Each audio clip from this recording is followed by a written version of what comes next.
Hello everybody and welcome to Dhan. अगर आपने भी आज जेन स्ट्रीट के बारे में सुना है, then this video is for you to understand all the fuss around it. देखते हैं what is Jane Street, SEBI ने क्या एलिगेशंस लगाए हैं उन पे, और जेन स्ट्रीट ने कैसे मैनिपुलेशन किया है and everything around this. Hi, this is your host Suhani Kataria and let's begin.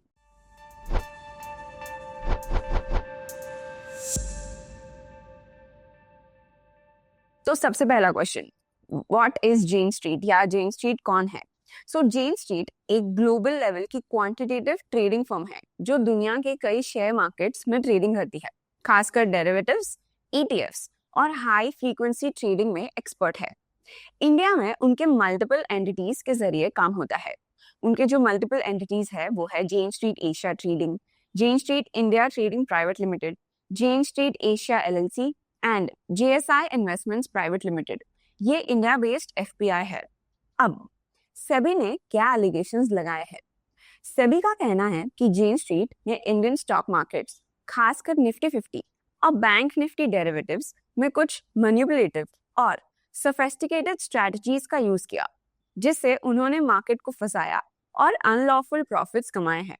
उन्होंने इंटेंशनली मार्केट प्राइस को डिस्टॉर्ट किया है ताकि ऑप्शंस पोजीशंस में फायदा हो सके, जिससे रिटेल ट्रेडर्स को नुकसान हुआ है और मार्केट की फेयरनेस कॉम्प्रोमाइज हुई है।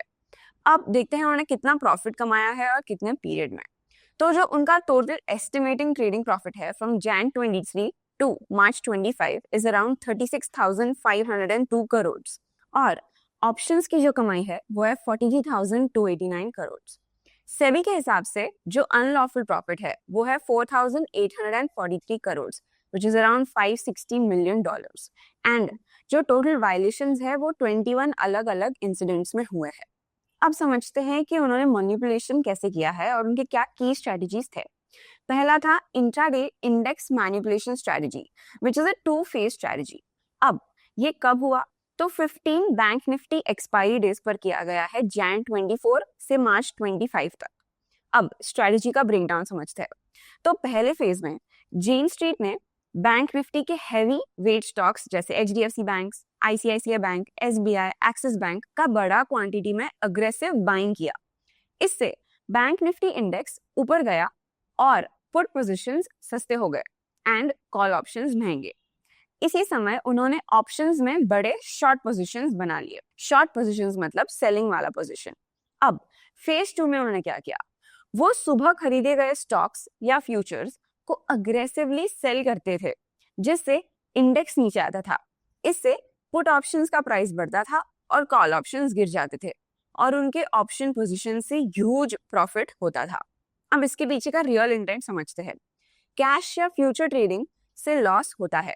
एग्जाम्पल, 61.6 करोड़ का लॉस 17 जैन को हुआ है, पर ऑप्शंस में मल्टीपल करोड़ प्रॉफिट मिलता था। ये स्ट्रैटेजी प्री प्लान होती थी और मार्केट को मिसलीड करने के लिए बनाई गई थी। अब एफपीआई वायलेशन समझते हैं। जो रिवर्सल ट्रेड्स हुए वो JSI investment private limited which is the Indian based FPI के थ्रू हुए। सेबी के रूल्स के हिसाब से एफपीआई को इंट्राडे ट्रेडिंग अलाउड नहीं होती, तो उनको सेम डे स्क्वायर ऑफ करना मना है। इससे सीरियस कंप्लायंस ब्रीच माना जाता है। अब उनकी जो सेकेंड स्ट्रेटजी थी वो थी मार्किंग द क्लोज स्ट्रेटजी। अब ये कब हुआ? तो 3 एक्सपायरी डेज पर हुआ है, इन अक्टूबर 23 से जुलाई 24 तक। तो क्या किया गया? जब मार्केट्स में वॉल्यूम कम था और डिस्क्रिप्शन क्लियर नहीं था, तब जेन स्ट्रीट ने last minute large directional positions trade किए ताकि इंडेक्स को डिजायर्ड लेवल तक ले जा सके। क्लोजिंग प्राइस पर इन्फ्लुएंस करके ऑप्शंस कॉन्ट्रैक्ट का सेटलमेंट प्राइस मैनिपुलेट किया गया और इससे उनकी एग्जिस्टिंग पोजीशंस को डायरेक्ट बेनिफिट मिला। सेबी ने इसे classic case of marking the close कहा है। अब उनकी तीसरी strategy which is circular trading and mirror और पेयर्ड ट्रेड्स। अब सर्कुलर ट्रेडिंग समझते हैं। जेन स्ट्रीट ने अपनी ही एंटिटीज के बीच बाय और सेल ट्रेड्स किए बिना किसी जेन्युइन इकोनॉमिक इंटेंट के। ये ट्रेड्स सिर्फ फेक वॉल्यूम और लिक्विडिटी शो करने के लिए थे ताकि मार्केट के दूसरे ट्रेडर्स कंफ्यूज हो जाए। और मिरर और पेयर ट्रेड्स का मतलब होता है उन्होंने एग्जैक्ट सेम टाइम, प्राइस और क्वांटिटी पे बाय और सेल ऑर्डर्स प्लेस किए, दोनों एंड्स उन्हीं की कंपनी से। फिर कुछ सेकंड्स में ये ट्रेड्स रिवर्स हो जाते थे। सेबी के मुताबिक ये हेजिंग या लिक्विडिटी प्रोवाइड करने के लिए नहीं थे, बल्कि प्राइस मैनिपुलेशन के लिए थे। इसका इम्पैक्ट ये हुआ कि ये टैक्टिक्स से मार्केट को natural price discovery process distort हो गया, खासकर वीकली और मंथली एक्सपायरीज के टाइम। रिटेल ट्रेडर्स को गलत सिग्नल मिला और जेन स्ट्रीट ने इन सब के बीच प्रॉफिट कमा लिया। ये सब होने के बाद और ये सब समझने के बाद देखते हैं सेबी ने क्या एक्शन लिया है। सेबी ने काफी स्ट्रॉन्ग स्टेप्स लिए हैं। जेन स्ट्रीट और उनकी सारी अफिलिएटेड एंटिटीज को इंडियन सिक्योरिटीज मार्केट से तुरंत बैन कर दिया है। उनको 4,843 करोड़ की एलिज्ड इलीगल प्रॉफिट अमाउंट के एस्क्रो अकाउंट में जमा कर देने का ऑर्डर दिया है, जिसमें सेबी का लीन रहेगा। एग्जिस्टिंग डेरिवेटिव पोजीशंस को 3 महीने के अंदर या एक्सपायरी टाइम तक क्लोज करना होगा। ये भी नोट किया गया है कि फरवरी 25 में एनएससी ने वार्निंग दी थी, पर फिर भी जेन स्ट्रीट ने ये एक्टिविटीज कंटिन्यू रखी है। अब इन सब पे क्या फाइनल थॉट्स है? मार्केट के इंटीग्रिटी पर सवाल उठाया है। ये इंडिया का सबसे बड़ा मैनिपुलेशन केस बन गया है, स्पेशली किसी ग्लोबल क्वांट फंड के खिलाफ। सेबी ने दिखाया है कि वो सोफिस्टिकेटेड मैनिपुलेशंस को ट्रेस करने में केपेबल है, और ये केस इंडियन एफपीआईज, एचएफटी फर्म्स और डेरिवेटिव ट्रेडर्स के लिए एक वेकअप कॉल बन चुका है। अब चलते हैं न्यूज फ्लैश सेक्शन की ओर, जो आपको स्कैनिक्स के न्यूज टैब के अंदर न्यूज फ्लैश सेक्शन मिलेगा। अगर आपको भी क्विक न्यूज का एक्सेस चाहिए तो आप इसे एक्सप्लोर कर सकते हो। जैसे पिरामिल फार्मास unit secures $2.4 million settlement from Astral. Piramil Pharma's subsidiary has reached a settlement agreement with Astral, resulting in a $2.4 million payment to Piramil unit. No further details about the nature of settlement or the underlying dispute were provided in the given news snippet. उसके बाद हम देख सकते हैं that BSE and NSE implement stricter rules for SME IPO. They have introduced new measures for small and medium enterprises IPOs. Key changes include renaming retail individual investor to individual investor, increasing the minimum application size to 2 lots, which is at least 2 lakh rupees, removing the cutoff price option and prohibiting bid modifications or cancellations.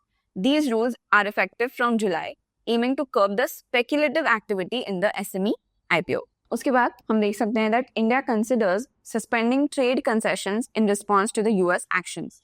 India has signaled it may suspend trade concessions due to negative impacts resulting from actions taken by the US on its trade.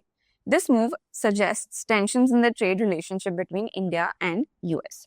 तो ऐसे ही quick news के लिए आप भी इसे और ज़्यादा explore कर सकते हो। अब चलते हैं इनसाइट्स टैब पे और देखते हैं आज का हीट मैप, वेयर अगर आज का हम जैसे निफ्टी 50 देखेंगे ऑन धन चार्ट्स, उसमें वी कुड सी दैट पहले कुछ घंटों में Nifty fell down and then it recovered. So we can see कि आज मिक्स है मार्केट, काफी फ्लैट इश ही क्लोज हुआ है। So let's quickly look at the top gainers for today. सबसे आज का जो टॉप गेनर है which is Bajaj finance, is up by 1.66%। हम देख सकते हैं इन्फोसिस इज अप बाय 1.36%। हम देख सकते हैं Bajaj Finserv is up by 0.69%, Reliance is up by 0.63%। हम देख सकते हैं ICICI bank is up by 1.19%। अगर टॉप लूजर्स की बात करते हैं, सबसे बड़ा लूजर है आज Trent, which has fallen down by 11.87% today. If we talk about Tata Steel, it is down by 1.75%. Eicher Motor is down by 1.52%. SBI Life Insurance is down by 0.5%, and Maruti is down by 0.8%. So these have been the top losers for today. उसके बाद अगर FIDR data की बात करते हैं, तो as of 3rd July 2025, FI ने selling की है ऑफ 1,481 करोड़ एंड DI ने बाइंग की ऑफ 1,333 करोड़। अगर MTF इनसाइट्स देखते हैं, तो MTF insights as of July 2nd 2025, the industry MTF book stands eight 86,219 crore, जिसमें 6,736 करोड़ पोजीशंस ऐड हुए हैं और 5,897 करोड़ पोजीशंस लिक्विडेट हुए। तो the net book addition is 838 crore, जिसमें सबसे ज्यादा एक्सपोज स्टॉक्स है Hindustan Aeronautics, Tata Motors, JFS, Mazagon Dock and State Bank of India. अगर टॉप डिलीवरीज की बात करते हैं, the top 5 deliveries for today are TCS, Maruti Suzuki, Apollo Hospitals, Kotak Bank and Bharti Airtel, which range from 71% to 65%।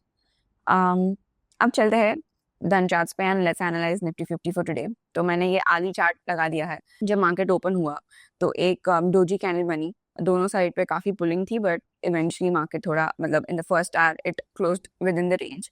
उसके बाद हम देख सकते हैं कि अराउंड 11:15 वो वाले आवर में हम देख सकते हैं मार्केट ने एक नया लो बनाया आज का, विच इज अराउंड 25,331. बट उसके बाद after 11:15 the market started recovering and eventually closed around 25,467. तो अगर हम लोग डेली चार्ट्स देखते हैं तो आज मार्केट ने रिकवरी दिखाई है. मार्केट्स आज जो निफ्टी 50 है वो 55 पॉइंट्स इन द ग्रीन बंद हुआ है.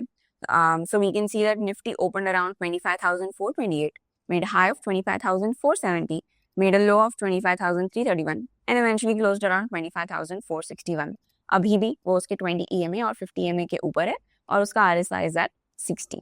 हम देख सकते हैं ये बिकॉज जेन स्ट्रीट वाला भी न्यूज़ आया, it was a positive news, but still we are a bit cautious क्योंकि जुलाई 9th को we have the India and US trade deal.